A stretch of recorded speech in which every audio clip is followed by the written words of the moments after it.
Opa, tudo bom com vocês? Hoje nós vamos conversar sobre o 13º disco do U2, Songs of Innocence. Songs of Innocence marca 2 retornos do U2. O primeiro deles, as suas origens, aquilo tudo que formou, que moldou o U2, e o segundo retorno é justamente da banda voltar a fazer discos conceituais. Se você gosta desse assunto do U2, você está no canal certo. Aqui a gente tem vários vídeos sobre o U2 e agora a partir de abril vão ser sempre 2 vídeos por mês confirmados sobre esse assunto. Songs of Innocence, que significa Canções da Inocência, é o primeiro disco dessa dupla, mais ou menos, que molda a turnê Innocence and Experience, A continuação desse disco foi lançada no ano passado, no disco Songs of Experience, que eu já fiz um vídeo falando aqui no canal, eu vou deixar em algum lugar aqui, ou aqui embaixo mesmo. E Songs of Innocence, ele retoma justamente as origens do U2, o que o U2 tem como a sua base essencial, a sua principal bagagem lá no início da carreira, lá quando eles começaram no final dos anos 70, quando eles lançaram o primeiro disco, antes deles lançarem esse primeiro disco, e tudo que realmente fez parte do surgimento do U2. O U2 ele surgiu por volta de 76, 77, foi mais ou menos quando os meninos se reuniram, Isso a gente consegue ver claramente no livro U2 by U2. Nós conseguimos destacar claramente 5 pilares que foram essenciais para esse surgimento do U2 enquanto contexto, enquanto banda. A gente consegue separar esses 5 como os relacionamentos, a família, as amizades, a política envolvida e as referências musicais. Eu vou falar dessas 5 e como essas 5 são muito bem claras e muito bem marcadas nesse disco, em todas as músicas. Vamos começar pelo pilar da família. O Bono, como muita gente sabe ou não, ele perdeu a mãe dele quando ele tinha 14 anos. Iris Hilson, que é a mãe do Bono, ela é tema de várias outras canções bem conhecidas do U2 e a gente consegue separar todas elas como formas diferentes do Bono apresentar essa dor da saudade que ele tem da mãe. A gente tem vários exemplos como I Will Follow, Mofo, Lemon também, e todas elas têm visões bem diferentes. Algumas elas olham com muita saudade, algumas elas olham já com uma nostalgia, outras com dor, outras nem tanto. Então, assim, nesse disco a gente tem a música Iris, Hold Me Close, que ela leva o nome da mãe dele e ela tem esse olhar de inocência em relação ao falecimento, à perda, e como ele sempre diz, até na autobiografia do U2, que essa morte dela tão cedo fez com que ele virasse homem mais cedo, fez com que ele deixasse de ser menino e passasse a ser mais responsável com apenas 14 anos. E essa música, Iris, além dela ser uma das mais incríveis que o U2 já fez, uma das mais bonitas do disco, ela fala justamente sobre essa chegada da maturidade enquanto tu ainda é muito inocente, mas ao mesmo tempo com um olhar que não é tão sofrido, e sim com um olhar inocente, com um olhar de amor. Vale lembrar que esse olhar que ele tem na música, ela é escrito já pelo Bono maduro, porque ele está se referindo ao que ele sentia na época, mas é muito diferente da letra que ele escreveu na época. A gente comparar I Will Follow com Iris. O segundo pilar principal da origem do U2 foram os amigos, os relacionamentos, as pessoas que moldaram talvez o caráter do Bono, o caráter dos outros membros da banda. A gente consegue destacar isso em 2 músicas, especialmente em Cedarwood Road, que é a minha preferida do disco. Cedarwood Road foi a rua que o Bono cresceu, a rua que ele tinha os principais amigos, principalmente o Guddy, que ele fala bastante na biografia, fala até na descrição do disco, que era um grande amigo dele na época. Nessa época que eles estavam surgindo, o U2 ainda, do tempo do Boy, eles fizeram sua primeira viagem para os Estados Unidos, E isso eles contam muito na música California, que quando eles chegaram lá, eles ficaram deslumbrados com aquele novo mundo, com aquelas novas realidades. É interessante que quase todos os discos do U2 eles sempre fazem uma homenagem à América de alguma forma, Essa dívida que eles acham que eles têm com a América, eles falam nela desde Joshua Tree. Inclusive a gente já falou sobre isso num outro vídeo, eu vou deixar por aqui.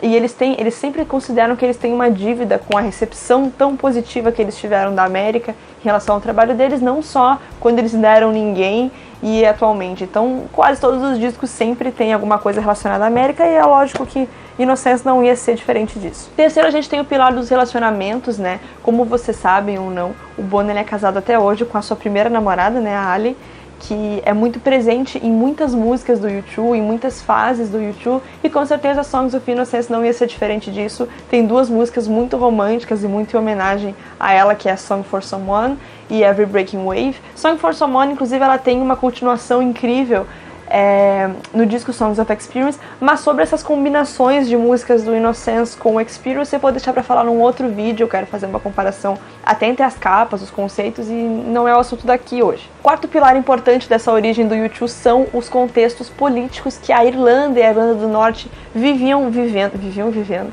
naquela época.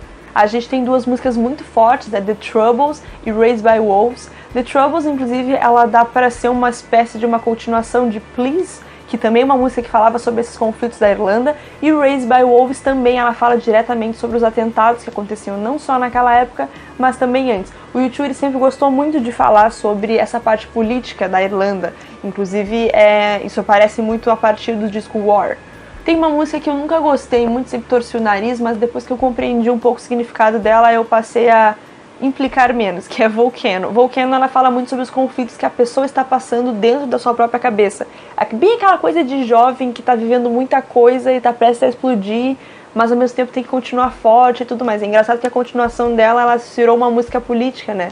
Que foi American Soul, mas como eu disse, a gente fala disso em outro vídeo. Outra música que também é um pouco nebulosa, a interpretação dela, é Sleep Like a Baby Tonight, que é uma música que ela fala justamente sobre a hipocrisia de alguns governantes, de alguns líderes religiosos, e aquela coisa tipo assim, tá acontecendo um monte de coisa, mas tu vai dormir tranquilo à noite porque tu sabe que tipo, tu não tem nada a ver com isso, mas ao mesmo tempo tu tem. Eu acho que eles fazem uma continuação a The Troubles, assim, que tem muito a ver. Eu me lembro que Please, tem um vídeo aqui no canal que eu faço análise do clipe de Please, fala justamente sobre, cara, tu tá vendo que a coisa tá acontecendo e tu não tá fazendo nada, sabe? Tipo, basicamente um afronte à hipocrisia de grandes líderes, de governantes, diante de situações tão delicadas na política, na história dos países, etc. Por último, e não menos importante, o pilar das referências musicais que o U2 tinha naquela época.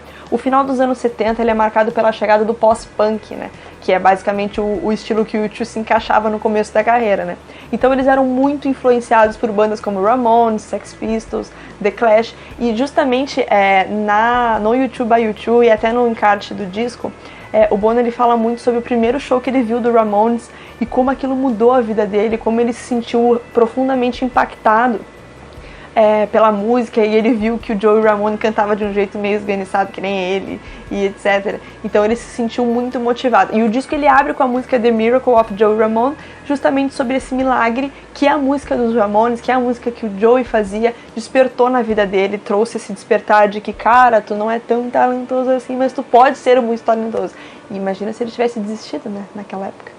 Outra homenagem, uma grande referência na música é na faixa This Is Where You Can Reach Me Now, que ela é uma homenagem ao Joe Strummer, vocalista do The Clash, que também era uma grande influência para eles na época, que também era um cara que eles consideravam um soldier, né, que ele fala muito na música, uma grande inspiração, um cara que brigava à frente do seu tempo. Esse disco ele tem uma edição deluxe que vem mais duas músicas, né, The Crystal Ballroom e Lucifer Hands, que também são músicas bem legais, que vale a pena, mas que talvez elas não tivessem realmente tanto a ver com o disco para sair na edição original, então tranquilo.